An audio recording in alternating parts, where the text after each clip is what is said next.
शदीद सर्दियों का मौसम आ चुका था कि मिर्जापुर की इंतहाई ठंडी हवाएं इंसान के शरीर और हड्डियों को छल्ली कर देती थी। ऐसे ही एक घराने में चंपा खातून को अपनी जदीद, स्टाइलिश और फैशनेबल बहू से बहुत नफरत और बुग़्ज़ थी। ए बहुरानी, पता नहीं दुनिया का कौन सा मनहूस दिन था कि तुझको वे आके ले आई।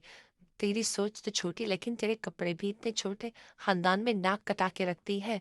खुदारा कुछ ख्याल रखो, घर पे तेरे ससुर होते मम्मी हैं। जी, इन साड़ियों में मेरा दम घुटता है और मुझे बहुत ज्यादा पसीना आता है। आपके सामने से भी गुजरो तो आपसे गंदे पसीनों की बू आती है। मुझसे नहीं पहने जाती है। अरे कुछ शर्म करो। घर में ससुर और देवर होते हैं। तुमने कभी नहीं सोचा कि वो क्या सोचते होंगे तुम्हारे बारे में? तुम्हारी माँ ने तुम्हें कुछ नहीं सिखाया? ऐसे ही जाहिल हमारे घर भेज दिया। ओहो। सासू माँ बेबसी से अपना सर पकड़ लेती है कि वो भी किसको समझा रही है। उसकी बहू किसी की नहीं सुनती। ये इसका दूसरा बेटा अमजद, जो कि एक बहुत सीधा साधा एक कंपनी में इंजीनियर की जॉब करता है। और ये है बड़ी बहू की छोटी बहन, जो बहाने से इनके घर आकर अमजद पर डोरे डालती है। कैसे हो अमजद? मुझे पता चला है तुम्हारी तबीयत खराब है, तो सोचा अपनी बहन का भी पूछ लो और तुम्हारी खिदमत भी कर लूँ कुछ। तुम्हारे लिए बहुत मजे की नरगिसी कोफ्ते लेके आई हूँ। अरे इसकी क्या ज़रूरत थी? अब तो मैं ठीक हो चुका हूँ, अब तो काफ़ी तबीयत बेहतर है, पर शुक्रिया तुमने इतना एहसास किया। छोटी बहन नजमा अमजद को एक सरप्राइज बर्थडे पार्टी रखती है। मुझे माफ करना कि तुम ऑफिस में थे और मैंने तुम्हें कॉल करके यहाँ बुला लिया, मगर तुम्हारे लिए एक बहुत बेहतरीन सरप्राइज मैंने रखा था। मैंने तुम्हारी बर्थडे अरेंज की है।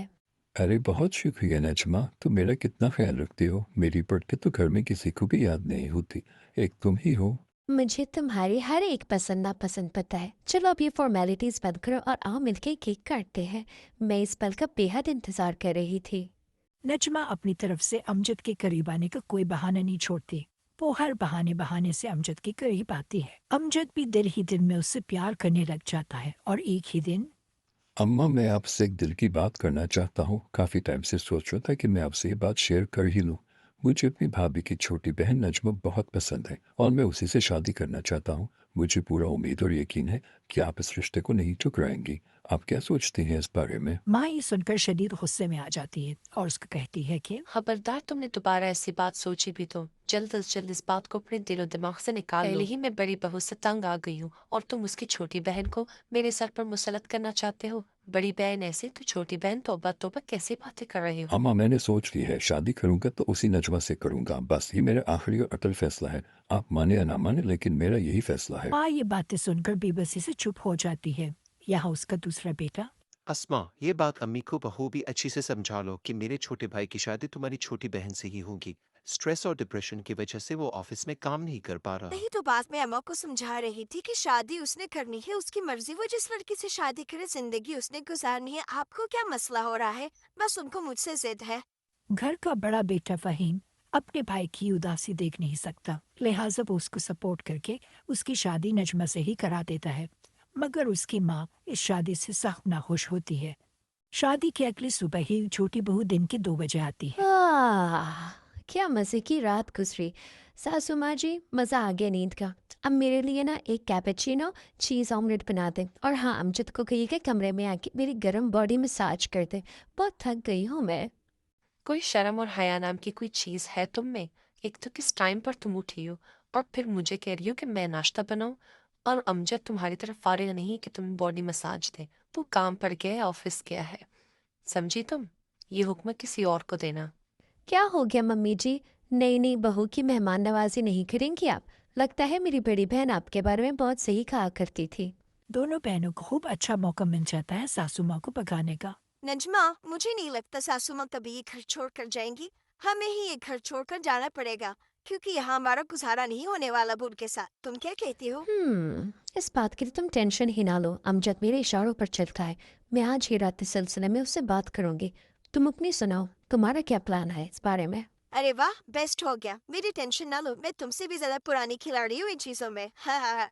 ये कहकर दोनों बहन एक दूसरे को जोरदार ताली मारती हैं और अपने प्लान का आगाज कर लेती हैं। बड़ी बहन अपने शोहर से खूब लड़ाई करती है कि मैंने यहाँ पर नहीं रहना, और इसी तरह छोटी बहन भी। अमजद, मैं तुम्हारी माँ से तंग आ गई हूँ।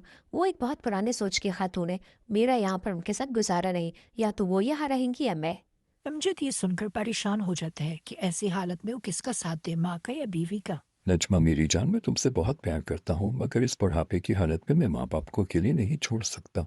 मेरा और भैया के बगैर तो कोई खामोश हो जाओ इधर ही। तुम्हारी माँ को क्या लगता है कि वो मुझे बदल लेंगी? मैंने आज तक किसी के लिए खुद को नहीं बदला। तुम मेरे साथ चलो, हम सेपरेट घर में रहेंगे। अमजद अपनी बेबसी से अपनी माँ के पास चला ही जाता है। अम्मा वो मैं कह रहा था कि मैं और नजमा आज से सेपरेट घर में रहेंगे। मैंने सोचा आपको बता दूं जाने से पहले।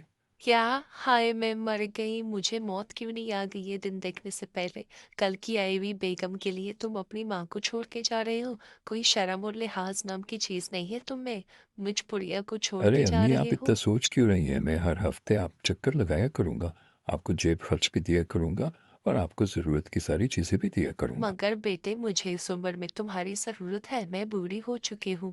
जवान बेटी मेरा क्या ख्याल रखेगी? अच्छा अम्मी देर हो रही है, बातें बाद में होंगी। नजमा गाड़ी में मेरा इंतज़ार कर रही है, वो गुस्सा हो जाएगी अगर मैं टाइम पर नहीं गया तो। खैर ऐसे ही वक्त गुजरता गया और दोनों बेटे हमीद और अमजद कभी अपनी माँ का रुख करके दोबारा नहीं है। माँ बेचारी इंतजार करते रही मगर वो दोनों कभी अपनी माँ के घर नहीं पूछने हैं उसका। एक दिन बूढ़ी माँ अपनी बेटी के पास आके बैठ जाती है। वो बहुत उदास और रोने लग जाती है। अरे मेरे बेटे मुझे छोड़ के चले गए। अब मेरी बाकी की बची कुची जिंदगी कैसे अम्मी गुजरेगी आप उनके परेशान बगैर? ना हो, मैं आपके साथ हूँ, मगर आपकी भी एक गलती है। आपको चाहिए था आप दोनों बहुओं को बेटी की तरह रखें। रिश्ते एडजस्ट होने में टाइम लगते हैं, आप उनके साथ हाँ प्यार बेटे, करती। रिश्ता बनते साथ ही मैंने उनके साथ बहुत ज्यादतियाँ की। चाहिए था कि मैं उनको एडजस्ट होने देती और आहिस्ता आहिस्ता समझाती, मगर अब तो गुजर गया, जो होना था हो गया।